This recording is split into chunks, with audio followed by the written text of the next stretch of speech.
nakatulong sobra yung mga naging close ko sa loob ng bahay. Kasi sila talaga yung, sa whole journey ko sa loob ng bahay, medyo naging emotional ako, overthinker, yung dami kong iniisip. Then, there was a time na naging people pleaser, ganun. So, Yun ba yung moments na sabaw ka, ganon? Yun ba yun? hindi.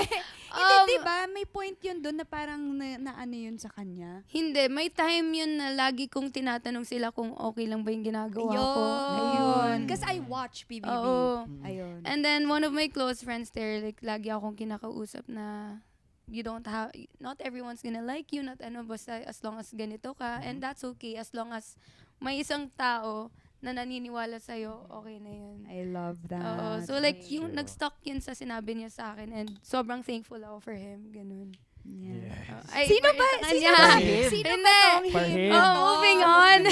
For him. Okay. For him. Baka gusto mong mag-hi sa Oo, kanya. yeah. Let's leave it at that. Shout out lang. Sa mga editors nyo, clip nyo na yun. Oo.